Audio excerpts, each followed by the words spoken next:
We settle in, and let us tell you this story. She was 38 years old, and by the spring of 1888, she owned nothing in this world but a tin trunk, a black morning dress gone gray at the seams, and 11 silver dollars sewn into the hem of her petticoat. Her name was Odessa Vance, and she had been driven from her late husband's ranch outside Pilar Wells, Arizona Territory, by her own brother-in-law, Wendell Griggs, who stood on the porch she had scrubbed for 12 years and told her that a childless widow had no more claim to Griggs' land than a stray dog had to a dinner table. With what little she had, Odessa walked into the county clerk's office and paid $11 in back taxes to claim the one thing left to her by her late Uncle Ezra Colquitt, a scar of red rock and dead brush the town called Hollow Canyon, a place so poor and so cursed by rumor that men said even the rattlesnakes had abandoned it for better country. Everyone in Pilar Wells laughed when they heard. They said the widow Vance had traded her last coin for a hole in the ground. They did not know, and neither, yet, did she, that sealed behind the canyon's western wall, hidden from every map and every eye for 30 years, waited an entire homestead carved into living stone, and with it, a secret that would not only save her life but restore a town that had long since given up on being saved. Settle in, and let us tell you the story of Odessa Vance. If you're watching this from a place the world has written off as worthless, tell us where you're watching from in the comments below. Odessa had been born Odessa Colquitt in 1850, in a cabin at the foot of the Chiricahua foothills, the third daughter of a stonemason father and a mother who kept bees and quoted scripture over the hives as though the bees themselves required saving. Her father, Amos Colquitt, had a saying he repeated so often it had worn smooth as a creek stone in her memory. Nothing God makes is empty, only unopened. He said it of caves, of silent people, of drought years, of eggs that would not hatch. He taught her to read stone the way other men read faces, to run her palm along a cliff face and feel where water had once moved, where air pocketed behind a seam, where a wall was not what it seemed to be, but a door that time had simply forgotten to open. It was her father's brother, Ezra Colquitt, who taught her the rest. Uncle Ezra was a wanderer, a man who had ridden with surveying parties before the war, and afterward simply kept riding, disappearing for years into the deserts of the territory and returning with saddlebags of stories nobody quite believed. He told young Odessa about caves in the Yucatan roofed with carved stone, about Pueblo granaries tucked into cliff faces so cleverly hidden that a man could stand beneath one and never know his shadow fell across a doorway. "Fill your eyes before you fill your hands," he told her once, crouched beside her at the mouth of a wash, "and you will find that the earth keeps its treasures in plain sight, disguised as nothing at all." She married at 20, a quiet, steady man named Thomas Vance, a cattleman with sun-cracked hands and a gentleness that surprised people who judged him only by his size. They had no children, though not for lack of wanting them, and the two losses she carried in silence taught her early the particular discipline of grief, how to fold sorrow small enough to fit inside a working day, how to rise each morning and feed the stock and mend the fence though her heart had cracked in the night. Thomas's brother Wendell had never liked her, had never forgiven Thomas for marrying a stonemason's daughter instead of a rancher's, and when Thomas was thrown from a green horse in the autumn of 1886 and did not wake from the fever that followed, Wendell wasted no time. There was no will that any lawyer in the territory would honor. Thomas had trusted his brother's word over paper, a trust that Odessa would later understand as the single greatest misjudgment of an otherwise careful man's life. Within 18 months, Wendell had convinced the circuit judge, convinced the bank, convinced half the town that the Vance Ranch belonged to Vance blood, and Vance blood did not include a widow with no children to show for her marriage. Odessa did not fight him in court. She had watched enough men bankrupt themselves on lawyers to know that a poor woman's justice in the territory in those years was mostly theoretical. Instead, she gathered what she could carry, said goodbye to the graves of her husband and her 2 unborn children beneath the cottonwood, and walked into town with a tin trunk and a debt of gratitude to no one. It was old Judge Calloway, not unkindly, who told her about the letter. Her uncle Ezra had died the winter before, alone in a line shack 40 miles east, and in settling his meager estate, the court had found a single deeded property in his name, an unpatented canyon parcel some 11 miles north of Pilar Wells, tax delinquent, valueless by any accounting the county had ever done, and willed, in Ezra's own crabbed hand, to my brother's daughter Odessa, who alone among us knows how to look at a thing twice. The back taxes came to $11.40. It was quite literally every silver dollar Odessa Vance had left in the world, and when she paid across the clerk's counter, the clerk himself, a decent man named Pruitt,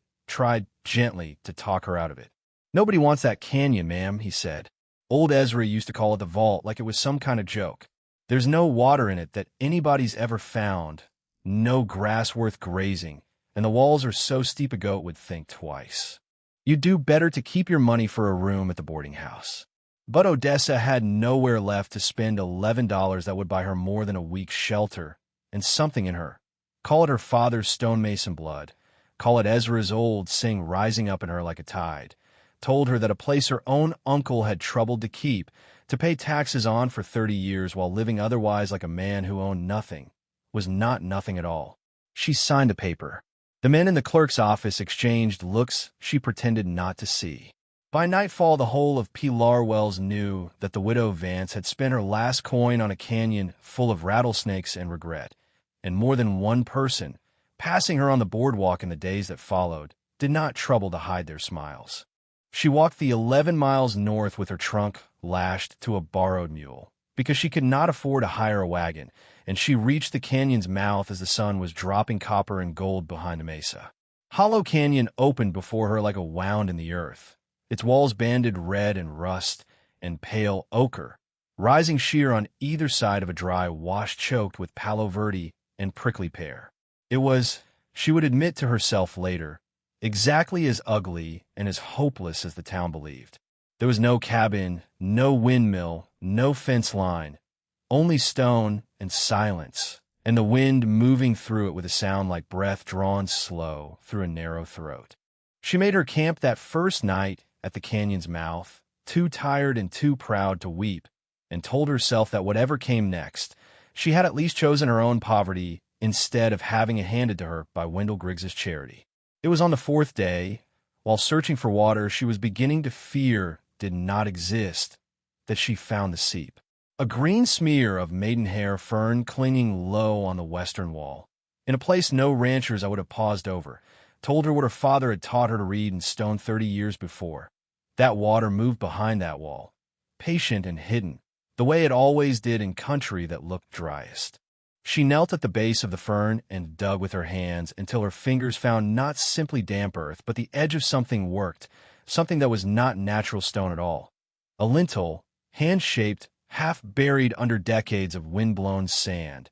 framing a passage no wider than a doorway, and darker than the deepest well. She did not go in that first evening. She sat instead at the mouth of the opening with her heart beating so hard she could feel it in her throat, and she thought of her uncle Ezra, and of his saying about the earth keeping its treasures disguised as nothing at all, and she understood, with a certainty that had nothing to do with proof, that this was what he had meant her to find. The next morning she cleared enough sand to widen the passage, lit a bundle of ocotillo she had gathered for kindling, and stepped through the lintel her uncle had built with his own hands into a darkness that smelled of dry stone and something older, something like wood smoke banked for 30 years and never quite gone cold. What her torchlight found on the other side of that wall was not a cave. It was a room, a true room, floored with fitted flagstone, its ceiling blackened by a hearth still holding the ash of the last fire ever lit in it. And beyond that first room,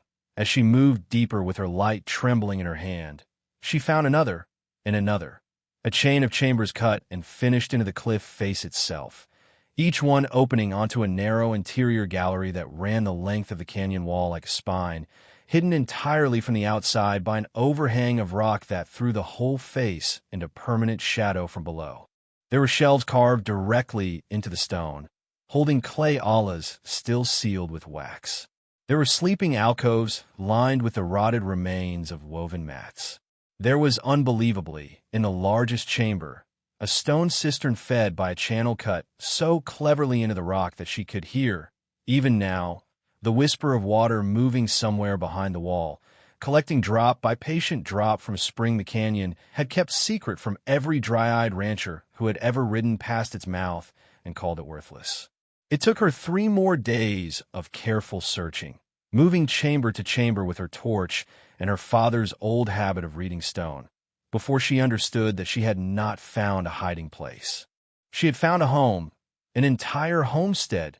built by hands both patient and desperate, into the cliffs that everyone else in the territory had only ever looked at and seen a wall. The proof of who had built it and why she found on the 6th day, in the deepest chamber, where a flat stone slab had been set into a wall niche and sealed with a plaster of clay and ash. Behind it, wrapped in oiled canvas gone brittle but intact, she found a ledger book, its pages filled in a hand she recognized at once as her Uncle Ezra's, and beneath the ledger, folded with a care that told her they had been precious to whoever folded them, a stack of letters, deeds, and a single hand-drawn map. The ledger told her the story in pieces, in Ezra's plain, unhurried script, written across what she came to understand had been nearly 2 decades. In the years after the war, a company of freedmen and their families, traveling west from Texas in search of land where no one would drive them off it twice, had come through this country and found,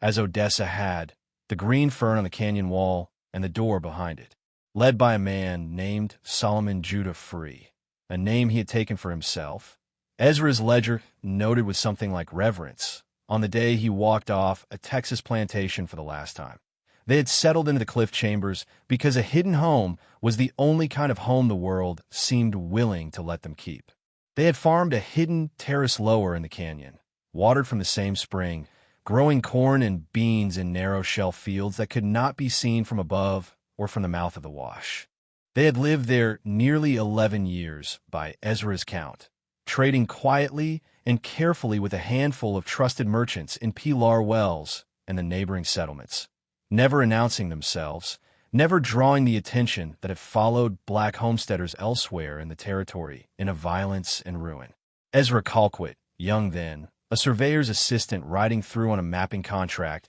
had found them by accident much as Odessa herself had done, and rather than report the settlement to the government survey as his contract required, he had falsified his own field notes, marked the canyon unsurveyable, no water, no value, and kept their secret for the rest of his life. The ledger's final entries, dated some 14 years before Odessa's own arrival, were harder to read, both for the crabbing of Ezra's aging hand and for the sorrow plain in every line. A drought had come, worse than any before it, and the hidden spring, though it never failed entirely, had thinned to a trickle too poor to keep both people and crops alive through a second dry year. Solomon Free, by then an old man himself, had made the decision Ezra recorded without judgment: better to leave in strength than to be found in weakness. The community had scattered west toward California and north toward the new mining camps, in small groups over 2 seasons so as not to draw notice, carrying what they could and leaving the rest: the tools, the awlas, the woven mats, and, Ezra's final entry noted, the deed paper Solomon pressed in my hand at the last, saying a canyon like this one belongs to whoever has the patience to open it twice. Ezra had bought the parcel from the Territorial Land Office the following year under his own name,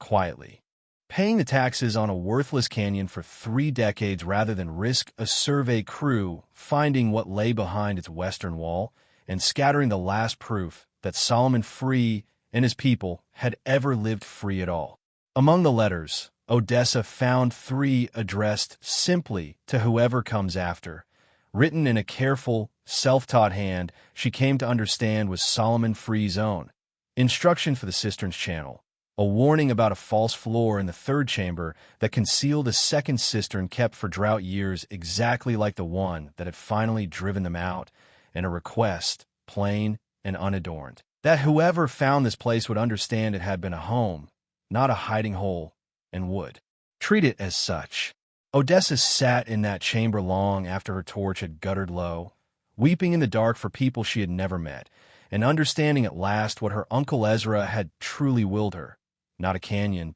but a debt of care passed hand to hand across 30 years, waiting for someone with the patience to open it twice. She did not tell all of Pilar Wells what she had found. She told, at first, only Mr. Pruitt at the clerk's office, because she needed his help with the legal standing of a homestead built without government patent, and she told Reverend Ambrose Katz, the town's young minister, because something in her instinct said a man of conscience ought to know before a man of commerce did. Word, however, moves through a small territory town the way water moves through canyon stone, invisibly and faster than anyone expects. Within a fortnight, half of Pilar Wells knew that the widow Vance's worthless canyon held a spring that never failed even in the driest years the county had suffered through in a decade. And that news alone, in a territory where the difference between a ranch that survived and a ranch that failed was very often a difference of water, was enough to turn the town's mockery into something far more dangerous. Want. It was Wendell Griggs who moved first and moved hardest. Having driven his own brother's widow off the family land not 2 years before, he now rode out to Hollow Canyon himself, uninvited, to survey what he plainly considered an insult that the poor relation he had cast aside should stumble into wealth he had never troubled to look for. He stood at the canyon's mouth with 2 hired men and told Odessa, not quite as a threat and not quite as anything else, that water rights on unpatented land were a murky business in the territory, murkier still for a woman alone, and that a sensible widow might consider selling her claim to a man who could actually defend it, meaning, though he did not say it outright himself. Odessa, who had learned patience from stone and grief both, told him only that the canyon was patented in her name, properly filed, and that he was welcome to ride back to town and ask Judge Calloway about it directly. He did not like her answer. He liked it less a week later, when the county surveyor, sent out at Odessa's own request to formally map the parcel, confirmed not only the spring but the extent of the hidden terrace field below it,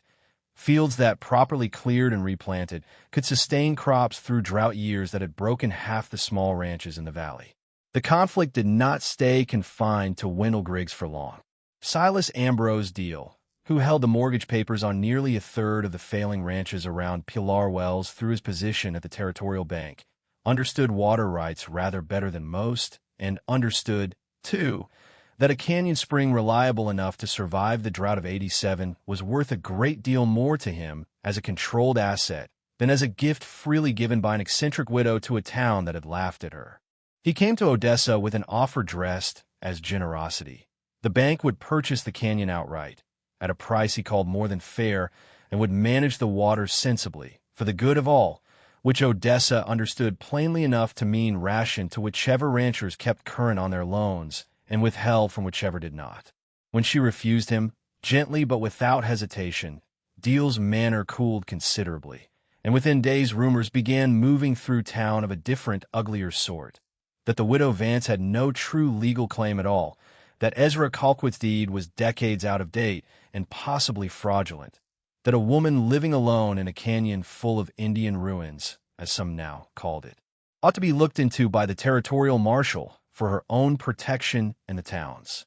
Odessa understood, with a clarity that frightened her more than Wendell's bluster ever had, that Deal meant to have the canyon declared unowned, or her declared unfit, whichever proved easier, and take by paper what he could not take by purchase. It was Reverend Katz, in the end, who helped her see the shape of her answer, though the resolve behind it was entirely her own. Sitting with her at the canyon's mouth one evening, having finally seen the hidden chambers and the cistern and Solomon Free's careful, dignified letters for himself, the Reverend said quietly that a secret kept too well can be mistaken for a lie, and that perhaps the safest thing Odessa could do with what she had found was the very thing that seemed most dangerous, to stop hiding it, and instead give the whole of Pilar Wells a reason to want the canyon protected rather than seized. The drought that had broken so many ranches around Pilar Wells over the preceding 2 years had not loosened its grip, and Odessa understood exactly what leverage that gave her, not for her own gain, but for the town's. She called a meeting at the church, the first time in her life she had ever stood before a room and asked it to listen to her rather than to talk over her, and she told them everything, Solomon Free, the freedman who had built a hidden homestead rather than risk a home in the open, her uncle Ezra's 30 years of quiet guardianship, the cistern that had never once run dry, even in the drought years Ezra's ledger recorded. She told them, too, exactly what she meant to do with it.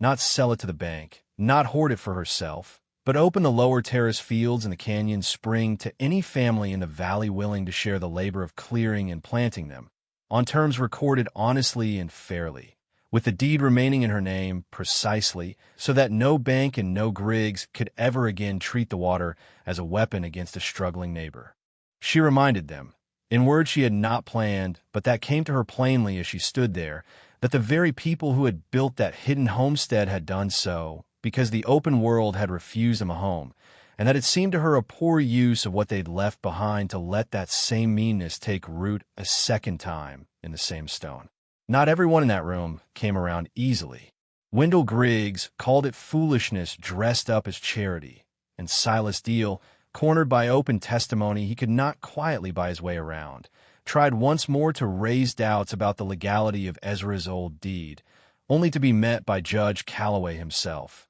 who had by then reviewed the paperwork thoroughly and stated, in the plain tones of a man closing an argument for good, that the deed was sound, the widow's claim was sound, and that any further attempt to dispute it in his courtroom had better come with considerably better evidence than a banker's inconvenience. It was the small ranchers, the ones who had watched their own herds thin through 2 dry years, who turned the room in Odessa's favor. Men and women who understood, better than Griggs or Deal ever would, exactly what a dependable spring meant to a family with nothing left to lose. By the time the meeting ended, a dozen families had agreed to Odessa's terms, and word of the arrangement, carried by those same families to neighbors too proud or too far to attend, brought a dozen more within the month. The restoration that followed was neither instant nor easy. Clearing 30 years of drifted sand from the terrace fields took the whole of that summer, and repairing the ancient channel that fed the cistern required Odessa's own careful reading of stone, taught to her by her father and confirmed, chamber by chamber, against Solomon Free's own instructions in the letter he had left behind. But by the first frost, corn stood green in shelf fields that had lain fallow for 14 years, and water that had once served only the memory of a vanished community now moved openly through irrigation channels shared by ranchers who, a season before, had laughed at the widow Vance for spending her last coin on a hole in the ground. Justice, when it came for Wendell Griggs and Silas Deal, arrived quietly, in the way that Odessa had come to believe was truest to the canyon's own character. Deal's attempt to seize the parcel through manufactured doubt, once exposed before Judge Calloway and the assembled town, cost him the confidence of depositors who no longer trusted a banker willing to bully a widow out of an inheritance. And within a year, he had sold his interest in the territorial bank and left the valley altogether. Wendell Griggs fared little better. The ranchers who now depended on Odessa's shared water were the same ranchers whose goodwill Wendell needed for grazing leases and cattle drives alike, and a man who had tried twice to take by force what a grieving widow had earned by patience found that goodwill, once spent, was not easily bought back. He kept his ranch, in the end. Odessa never sought his ruin, only her own peace, but he kept it smaller, humbler, and considerably more careful about which widows he chose to cross. She did not build a grand house for herself in the years that followed, though she could have. She lived instead in the largest of the cliff chambers, the one with the hearth still holding 30-year-old ash when she first found it, restoring it not as a monument to herself, but as what it had always been, a home. She kept Solomon Free's letters framed on the wall beside her uncle's ledger, and when children from the valley's families came to see the hidden homestead, as they often did once the story could no longer be kept quiet, she told them not a tale of buried treasure, but the truer story underneath it, of a man who had walked off a plantation and built a life in stone the world had told him was worthless, of a nephew of a stonemason who kept a promise to a vanished friend for 30 patient years, and of a canyon that had never truly been empty, only unopened. She was 38 years old, and she had been driven from her home with nothing but a tin trunk and 11 silver dollars, And everyone in Pilar Wells had laughed when she spent her last coin on a canyon full of rattlesnakes and regret. That, we told you, was the story of Odessa Vance, a woman who had learned, from a stonemason father and a wandering uncle both, that the earth keeps its treasures disguised as nothing at all, and who found behind a wall of redstone that a whole town had mistaken for emptiness, not merely a fortune, but a debt of care 30 years unpaid, and the chance to pay it forward at last. What she restored in that canyon was never only a spring or a field of corn. It was a promise first made by a freedman named Solomon Free, kept faithfully by an old surveyor who never sought credit for it, and finally honored, in full, by the one person patient enough to open that door twice. Thank you for spending this time with us and with Odessa's story. If it moved you, we would be grateful if you would share it with someone who needs a reminder that overlooked places and overlooked people are so often worth a second look. Before you go, we would love to know, is there a time in your own life when you found real value in something the world around you had already written off? Tell us in the comments below. We read every one. Until next time, stay close.